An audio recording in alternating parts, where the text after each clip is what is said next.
आज के सेशन में हम कुछ जैसे जावा स्क्रिप्ट से रिलेटेड कुछ कोड्स देखेंगे, है ना, कि किस तरह से उस तरह के कोड हम अप्लाई कर सकते हैं और कहाँ पर उन कोड्स को हमें अप्लाई करना चाहिए। ठीक है, तो जावा स्क्रिप्ट के कोड के लिए मैं सिंपल ड्रीमवीवर ओपन कर लेता हूँ। फिलहाल ड्रीमवीवर में एक HTML का पेज ले लेंगे।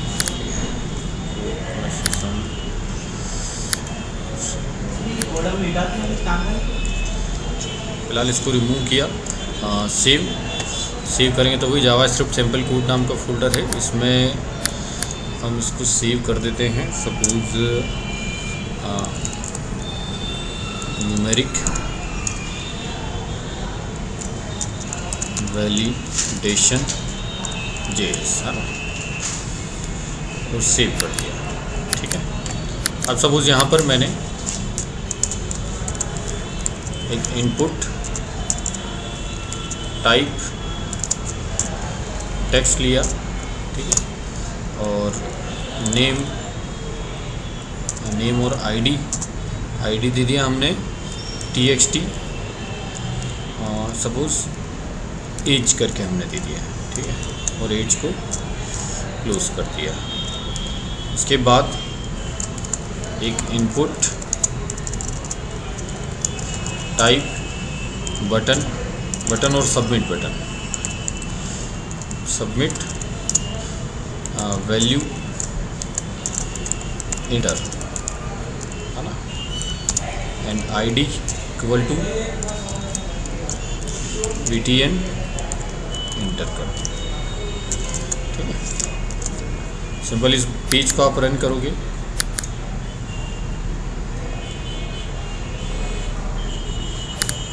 ठीक है, तो यहाँ पर आप कोई भी वैल्यू डाल सकते हो। सपोज जैसे एज के लिए हमने बनाया और इंटर कर दिया हमने। ठीक है, अभी देखो ये सबमिट बटन है, ठीक है, लेकिन पेज आपका पोस्ट नहीं हो रहा है। पिछली कुछ जावा स्क्रिप्ट में हमने देखा कि हम क्या करते हैं, जिस बटन पे क्लिक करते थे आपका पेज पोस्ट हो जाता है। ठीक है, कुछ जगह हमने जावा स्क्रिप्ट का यूज़ करके उसको ब्लॉक भी किया है, लेकिन अभी क्यों पोस्ट नहीं हो रहा है? क्योंकि हमने फॉर्म टैग नहीं लगाया है ना। तो मैंने कहा था कि जब तक हम फॉर्म टैग नहीं लगाएंगे, ठीक है, जब तक आपका पेज सर्वर पे पोस्ट नहीं होगा। तो एक्शन में सपोज कोई दूसरे पेज का नाम ले लिया मैंने, एज वाला, मतलब कोई दूसरा पेज ले लेते हैं, बैकग्राउंड चेंज वाला, ठीक है, और मेथड में पोस्ट, उसको क्लोज कर दिया और लास्ट में फॉर्म टैग को पोस्ट कर दिया। ठीक है, तो अब आपका पेज पोस्ट होने लग जाएगा। रिफ्रेश किया और जैसे कोई वैल्यू इंटर की हमने और इंटर, तो ये आपका पेज पोस्ट हो गया। ठीक है, लेकिन फ़िलहाल हमारा ये कंसर्न नहीं कि पेज पोस्ट हो रहा है कि नहीं हो रहा है। ठीक है, सपोज यहाँ मैंने लिखा एज। अब देखो पिछली कुछ जावा स्क्रिप्ट में हमने देखा था कि अगर सपोज यहाँ पर कोई 123 डाल दे रहा तो हम उसके लिए चेक लगा सकते हैं, कंफर्म करके हमने यूज़ किया। ठीक है, लेकिन अगर यहाँ पर किसी ने ये लिख दिया तो क्या हुआ? ठीक है, मतलब एज हमेशा न्यूमेरिकल वैल्यू होनी चाहिए, है ना, लेकिन यहाँ पर न्यूमेरिकल की जगह किसी ने स्ट्रिंग डाल दी, कुछ टेक्स्ट डाल दिया, तो फिर क्या होगा? ठीक है, तो इसके लिए हमको एक न्यूमेरिक चेक लगाना पड़ेगा कि इस टेक्स्ट बॉक्स में जो भी वैल्यू इंटर की है हमने वो न्यूमेरिक रहे, है ना। तो अभी हम जावा स्क्रिप्ट देखते हैं कि कैसे हम न्यूमेरिक का चेक लगा सकते हैं। ठीक है, अभी तो चल जाएगा लेकिन नहीं चलना चाहिए। ठीक है, ये जो बटन है सबमिट बटन, इस सबमिट बटन के ऑन क्लिक पर, ठीक है, मैं एक जावा स्क्रिप्ट का फंक्शन कॉल करता हूँ। ठीक है, जावा स्क्रिप्ट यहाँ पर, ठीक है, लिख सकते हैं हम, और अगर नहीं भी लिखोगे तो भी चलेगा, है ना। जावा स्क्रिप्ट पे हमने मतलब ऑन क्लिक पर हमने एक फंक्शन कॉल किया।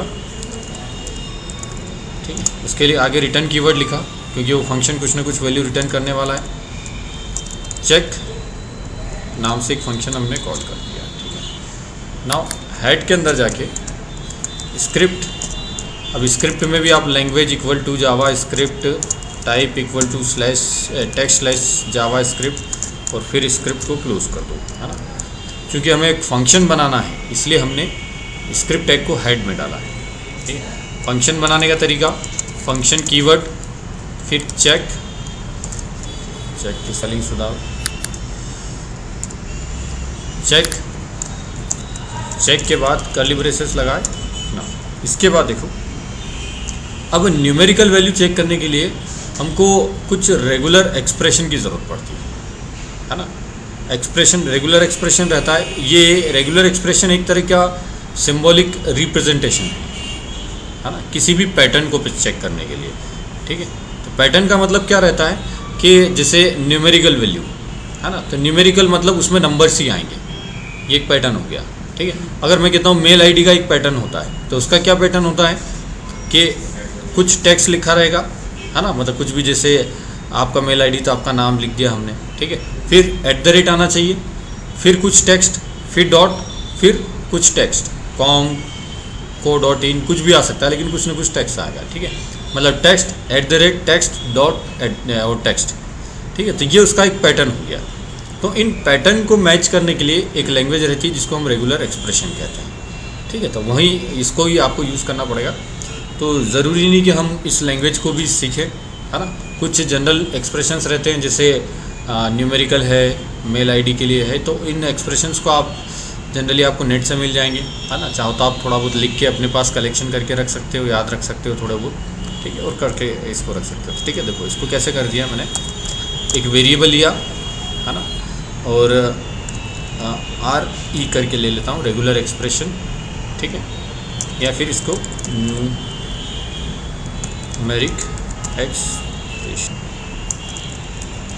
न्यूमेरिक एक्सप्रेशन करके ले लिया। अब देखो एक्सप्रेशन क्या रहता है इसका, स्लैश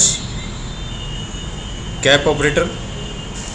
ठीक है, उसके बाद स्क्वायर ब्रैकेट के अंदर 0 से 9, ओके सॉरी कर्ली नहीं आएगा, स्क्वायर ब्रैकेट के अंदर 0 से 9, फिर स्क्वायर ब्रैकेट क्लोज, फिर आपका प्लस $साइन है ना, $साइन के बाद में स्लैश और सेमीकोलन। तो ये जो है ये एक एक्सप्रेशन है, रेगुलर एक्सप्रेशन। ठीक है, तो कुछ इसको देखकर ये समझ में आ रहा है कि यहाँ 0 से लेकर 9 तक की डिजिट इसमें आ सकती है ना। इन 0 से लेकर 9 डिजिट के अलावा और कुछ आ गया उसमें, तो ये आपका रेगुलर एक्सप्रेशन जो है। अब इसको हमको चेक कैसे करना है, चेक करने के लिए इफ़ डॉक्यूमेंट डॉट, आप सपोज़ FRM, सपोज़ ये फॉर्म है, इस फॉर्म को हमने नाम दे दिया, ID दे दिया, फिर नेम दे दिया FRM। तो डॉक्यूमेंट डॉट FRM मतलब डॉक्यूमेंट के अंदर जो फॉर्म है, dot TXT age dot value. अब देखो हमने किसको पकड़ा है, फॉर्म के अंदर जो TXT एज नाम का टेक्स्ट बॉक्स है उसकी वैल्यू, मतलब जो भी हमने इसमें टाइप किया है ना, उस चीज़ को हमने, उस वैल्यू को डॉट मैच। ठीक है, तो मैच एक फंक्शन है। अब इसको हमको किससे मैच करना है, जो हमने ये रेगुलर एक्सप्रेशन नाम का वेरिएबल लिया इसमें। ठीक है, मतलब हमने इस वैल्यू को मैच किससे कर लिया है, इस न्यूमेरिकल एक्सप्रेशन से। ठीक है, अब अगर ये मैच हो गया तो ये फंक्शन ऑटोमेटिकली क्या रिटर्न कर देगा, ट्रू। तो इफ कंडीशन ट्रू हो गई है ना, तो हमने सिंपल अलर्ट में नाइस वर्क, ठीक है, इस तरह से लिख दिया और रिटर्न ट्रू, ताकि आपका पेज पोस्ट हो जाए। और अगर नहीं मैच हो रहा है तो एल्स अलर्ट, और एक मैसेज दे दिया हमने कि एज मस्ट बी न्यूमेरिक, और इसमें रिटर्न फॉल्स, ताकि आपका पेज फर्दर पोस्ट नहीं हो पाए। इसको एग्जीक्यूट करके देखते हैं, रिफ़्रेश किया, इसको रिफ़्रेश करने के बाद में इसको अलाउ कर दो। ठीक है, अब सपोज़ मैंने कोई नॉन न्यूमेरिकल वैल्यू डाल दी और इंटर किया, तो ये देखो age must be numeric, okay, page post नहीं हुआ। और सपोज़ अगर मैंने कोई सही correct value, correct format value डाली है, तो नाइस वर्क, जैसे ओके करोगे आपका पेज पोस्ट हो जाएगा। ठीक है, तो यहाँ पर हम वो चेक भी लगा सकते हैं एज वाला, कंफर्म वाला, है ना। इसी फंक्शन में हम बना सकते हैं कंफर्म के लिए कि हाँ भाई आपने अगर जैसे एज अगर ज़्यादा डाल दी है, तो जो हमने इससे पहले जो जावास्क्रिप्ट देखी है कंफर्म का यूज़ करके, ठीक है, तो वो भी हम इसी में इनबिल्ट मतलब इंक्लूड कर सकते हैं। उसके साथ में आप न्यूमेरिकल चेक भी लगा सकते हो। ठीक है, तो ये रहते ही अपने न्यूमेरिकल चेक के लिए। ठीक है, अब ये वैसे तो इतना सा एक्सप्रेशन है तो आप याद भी रख सकते हो, है ना। लेकिन नहीं भी होता है तो कोई प्रॉब्लम नहीं, इसको लिख के या फिर कहीं अपने सिस्टम में स्टोर करके रख लो, ताकि जब भी ज़रूरत पड़े तो आप इसको रेफर कर लो। अब नेक्स्ट जावास्क्रिप्ट देखते हैं, जिसमें हम ईमेल वैलिडेशन के लिए देखते हैं कि मेल आईडी को अगर आप वैलिडेट करना चाहते हो किसी फॉर्म में तो कैसे करेंगे। तो सपोज़ एक न्यू पेज ले लिया मैंने HTML का। ठीक है, अब इसी HTML के अंदर सपोज़ वापस से फटाफट में फॉर्म टैग लगा देता हूँ। फॉर्म एक्शन में ब्राउज़ करके सपोज़ ये बैक कलर चेंज, सॉरी, इसको पहले सेव कर लिया हमने। मेल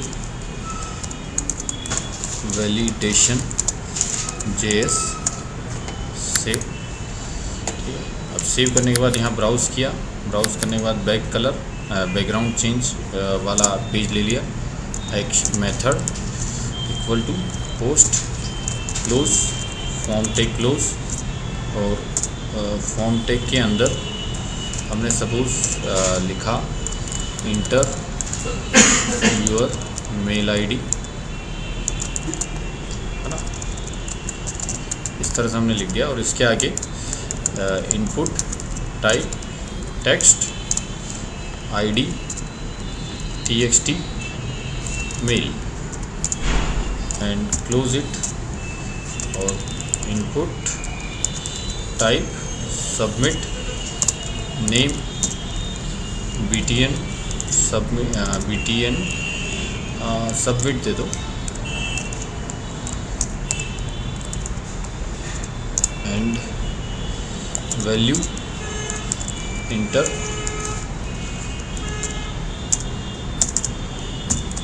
ये। ठीक है, अब इसको भी आप रन करके देख लो एक बार। इस तरह से इंटर योर मेल आईडी। अब सपोज आप यहाँ पर मेल आईडी डालते हो, ठीक है, तो अगर उल्टा सीधा मैंने डाल दिया और इंटर कर दिया तो पेज पोस्ट हो गया अपना। लेकिन हम चाहते हैं यहाँ करेक्ट मेल आईडी डालें, एटलीस्ट फॉर्मेट करेक्ट हो, है ना। तो देखो इसके ऑन क्लिक पर एक रिटर्न चेक नाम से फंक्शन कॉल कर लिया हमने, और यहाँ पर मैंने स्क्रिप्ट और स्क्रिप्ट टैग क्लोज कर दिया, और ये स्क्रिप्ट टैग यहाँ पर क्लोज कर दिया। ठीक है, और यहाँ एक फंक्शन कॉल कर रहा हूँ, फंक्शन चेक। ठीक है, अब देखो इफ़, और यहाँ ब्रैकेट में एक, और या फिर ये मैंने एक इफ़ कंडीशन लगाई है। ठीक है, और यहाँ से लेकर यहाँ तक ये पूरी एक कंडीशन है केवल, है ना। ये मेल आईडी को चेक कर रहा है। ठीक है, लेकिन इसको थोड़ा सुधारना पड़ेगा। सुधारना क्या पड़ेगा, जो हमारा फॉर्म है, जैसे FRM सपोज नेम दिया हमने FRM। ठीक है, तो यहाँ पर देखो लिखा हुआ है form.txt email .value। ठीक है, तो यहाँ पर हमको हमारे फॉर्म के और हमारे टेक्स्ट बॉक्स का नाम देना पड़ेगा। तो हमारे फॉर्म का नाम क्या है, FRM, है ना, और हमारे टेक्स्ट बॉक्स का ID क्या है, TXT मेल। तो सपोज़ हर जगह आपको चेंज करना पड़ेगा, यहाँ पर, ठीक है, यहाँ पर, यहाँ पर, इस तरह से। ठीक है, तो इसकी बजाय हम अपने टेक्स्ट बॉक्स और इसके नाम चेंज कर देते। तो हमारे फॉर्म का नाम हमने कर दिया फॉर्म, अरे ना बात समझ में क्या कर रहे हैं, और हमारे टेक्स्ट बॉक्स का नाम हमने क्या कर दिया, TXT ईमेल, मेल की जगह TXT ईमेल कर दिया। तो बस मैच हो गया, है ना। तो अगर ये इफ़ कंडीशन ट्रू है, इसका मतलब आपके मेल आईडी का फॉर्मेट करेक्ट है। ठीक है, तो यहाँ हमने अलर्ट लगा दिया कि, है ना, हाँ, कोई नाइस वर्क, और रिटर्न ट्रू, ठीक। और एल्स में आ जाएंगे,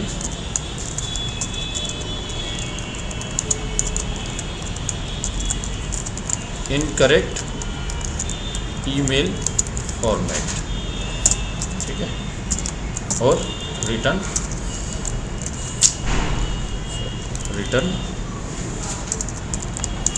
फॉल्स। चेक करते हैं इसको, रिफ्रेश किया, अलाउ, सपोज उल्टा सीधा मैंने कुछ डाला, ओके, कहीं ना कहीं गड़बड़ है, नाइस वर्क, वेरी गुड। अगर सही डाल के देखते हैं, जैसे मैंने hello@gmail.com किया, ओके, उल्टा हो गया। मतलब अगर ये कंडीशन ट्रू है, इसका मतलब आपने सही फॉर्मेट नहीं डाला है ना, इसे मैच नहीं कर रहा है, कहीं ना कहीं नॉट करके होगा, इस तरह से होगा, ठीक है। उससे कोई प्रॉब्लम नहीं है ना, पर हमारा काम हो रहा है, ठीक है। आप सही चले गए, इसको रिफ्रेश किया हमने, अब सपोज देखो उल्टा सीधा हमने कुछ डाला, इनकरेक्ट फॉर्मेट, है ना, पोस्ट हो गया, पोस्ट नहीं होना चाहिए, क्या हुआ, हाँ, ओके, ये भी तो गड़बड़ कर रखी है हमने, है ना।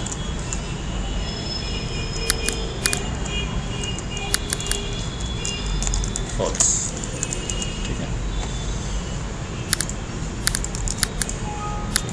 ये नहीं हुआ।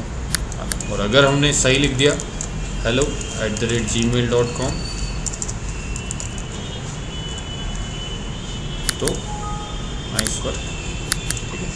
अब सपोज इसमें ज़रा सा भी हम कुछ स्टेक करते हैं, जैसे मैंने डॉट लगाना भूल गया, तो भी आपका वही एरर आई, ठीक है।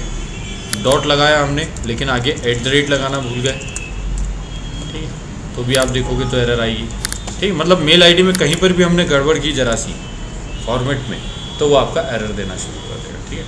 तो एक्चुअल में ये कंडीशन पूरी बनी हुई है इसी तरह से, है ना। तो अब ये तो एक तरीका है, ऐसे ही इसके लिए आप अगर और नेट पे सर्च करोगे कोड, तो आपको कुछ जावा मतलब वैलिडेशंस जो एक्सप्रेशन है, जैसा हमने न्यूमेरिकल के लिए देखा था, वैसे वैलिडेशन एक्सप्रेशन भी मिल जाएंगे, कुछ और लंबे चौड़े कोड भी मिल जाएंगे, है ना। तो अलग अलग तरीके की जावास्क्रिप्ट के कोड रहते हैं, तो वो आपको यहाँ से इजीली मिल जाएंगे, ठीक है। फिलहाल अपने पास एक है, ठीक है, जिसको हम यूज़ कर सकते हैं, ठीक है। तो इस तरह से हमने मेल आईडी को वैलिडेट कर दिया इसके अंदर, ठीक है।